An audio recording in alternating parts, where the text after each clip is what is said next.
Good morning and welcome to day 8 of my coronavirus diary. Are you self-cooking at home as I am? Yesterday I made a fantastic dish on a bed of egg noodles in butter and cream. I cooked chicken and mushrooms in a black pepper and garlic and honey sauce. Absolutely fabulous. Thanks for watching these strange video diaries. We're having thousands of people watching at the moment. We have, of course, put it directly up on various other social media platforms. So most people are now watching the diaries on Facebook, welcome Facebook, and Twitter and Instagram and all the other assorted places, including, of course, perhaps the best of all, kingofhits.com, which you can get on www.kingofhits.com. But today I thought I'd talk about something completely different. One of my campaigns for the last 20 years has been false allegations. This is an industry backed not only by bent lawyers who make a fortune out of compensation of false allegations against quite often dead people like Jimmy Savile. In that case, the liars who claimed they'd been assaulted by him made almost no money at all, poor sods. The lawyers took it all, millions of pounds. And that happens all the time. But also, and this is where it's really tragic, being assisted by the police. Now, I think that is actually a crime. It's called attempting to pervert the course of justice. And when police try to attempt to pervert the course of justice, we're in really deep trouble. They are actually coordinating a crime themselves. Let me give you an example of one of the cases that came up against me in 2015. After they arrested me with loads of publicity and got loads of front pages in all the media newspapers, as expected, Surrey police were horrified to find that very few people crawled out of the woodwork. They'd all done it 20 years earlier or 15 years earlier, and they were all fed up because there were bigger celebrities being named like Cliff Richard and Paul Gambaccini and others, and they thought, really, no, they can't be bothered to lie about me anymore. And quite rightly, they reckon I've probably got no money either, and that's usually the reason for making up these lies, or in most cases, exaggerations. So nothing came through. So the police, desperate, went back to all the people who'd come forward in the original 2000 false allegation and got the media that had provoked those, and reapproached many of those, including some who'd actually come forwards after my wrongful conviction in 2001. One of those, which had been just dropped at the time because it was so obviously a pack of lies, was this person who claimed to be working at Claridge's Hotel when he was 14. And he came up with this long story. The police took a long statement from him and abandoned the whole thing, knowing it was completely ridiculous. But in 2015, they decided they desperately needed people because they really had nobody of any worth.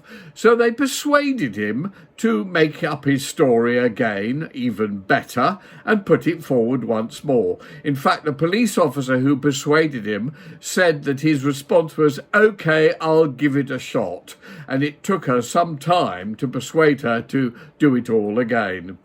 Well, this was unbelievable because we started investigating this man, now in his 60s, and found out the most astonishing things about him, which I'll go into in a moment. But it did end up that he was one of the people in my case who was then approached to come to trial and gave evidence at trial. Well, for a start, we had numerous people at Claridge's who said, as I rather suspected, that they suspected when he worked at Claridge's, which he did, by the way, and I did meet him and did know him, when he worked at Claridge's, he was basically being a male prostitute. He was being a rent boy. They suspected that. Anyway, when we put forwards to the judge in legal argument before my case, could we bring that up? she asked, did we have any evidence of this? And we had to answer quite rightly, no, we didn't actually have evidence. We were just certain of it, but we had no solid proof. So she banned us from raising this when the trial started. We were planning to question him during cross-examination. Anyway, during his giving evidence in the trial, various things emerged. One of the things emerged that he claimed he'd worked at Claridge's when he was 14. Now, Claridge's said that was absolutely impossible, that they would have hired anybody as a waiter at age 14. But either way, he claimed he had done so. The only other thing he said he was absolutely certain about was that he'd seen 2 films before ever meeting me. Well, the police found out that those films had been made and then released when the man was 16. And in fact, one of the police officers put forward a thing saying, look, we're sorry, we've approached him again, and suggested that he'd got it wrong and it wasn't actually that year and it was other films he'd seen. And he was completely adamant, no, he was 100% certain it was those 2 films and he saw them before he met me. Well, the result was that the police officer said he had to have been 16 and 4 months at the very earliest of meeting me.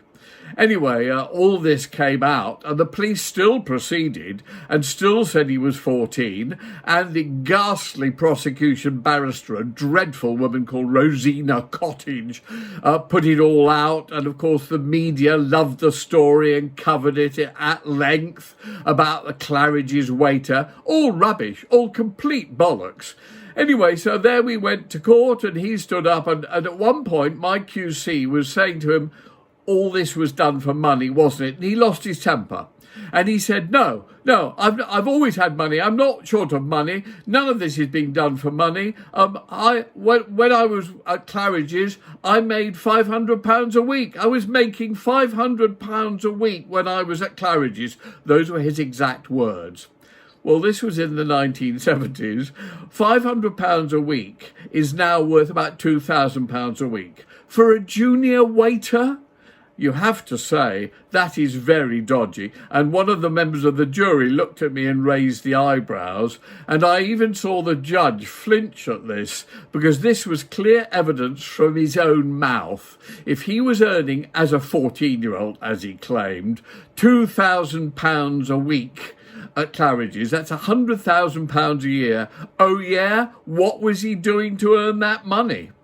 Anyway, we went on interviewing him and there were all sorts of other things that came out, including the fact that the police decided, and the CPS, by the way, decided to drop the only witness they had that actually wasn't important anyway, which was his sister, who did say she'd once seen me drop him off at their home in my Rolls Royce.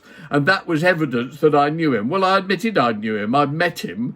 I thought he was a rather amusing, charming, sort of artful dodger type character. I never had sex with him under any circumstances. Apart from anything else, I knew full well he was a male prostitute and was probably riddled with disease, which I didn't want to catch.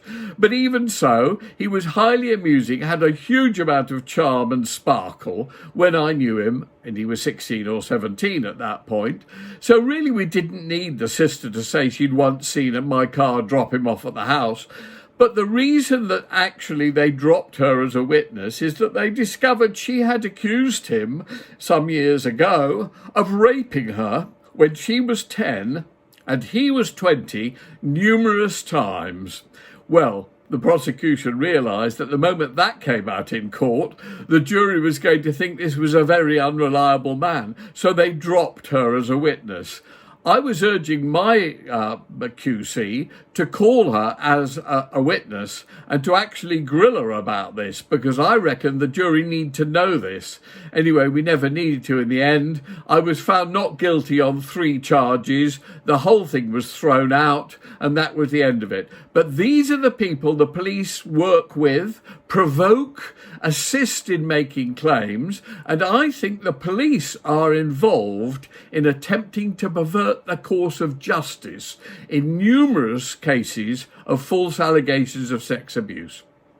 Well, there you go. That's just one example for you, which may interest you. In the meantime, let's hear some music, because we've got so many things going on at the moment about the coronavirus. I think it's all media-inflated overhype, and that the actual results of the overhype are going to do much more harm than the disease itself. But let's be optimistic about this. Cases are dropping in places like China and Italy and so on. Hopefully it'll all soon be over, and it will be, as one of my hits in 1965 said, a good news week. It's good news week. Someone's dropped a bomb somewhere, contaminating atmosphere and blackening the sky. It's good news week. Someone's found a way to give the rotting dead a will to live, go on and never die. Have you heard the news? What did it say? Who's won that race? What's the weather like today? It's good news week. Families shake the need for coal by stimulating birth control. We're wanting less to eat.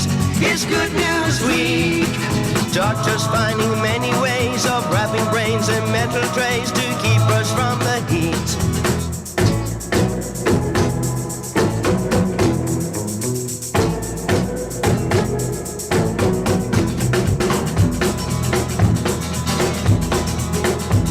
It's good news week. Someone's dropped a bomb somewhere, contaminating atmosphere and blackening the sky. It's good news week. Someone's found a way to give the rotting dead a will to live, go on and never die. Have you heard the news?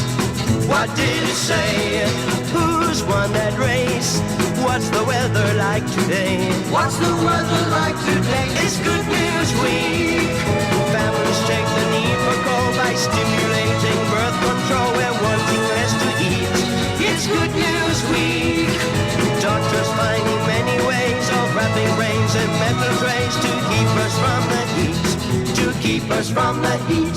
To keep us from the heat.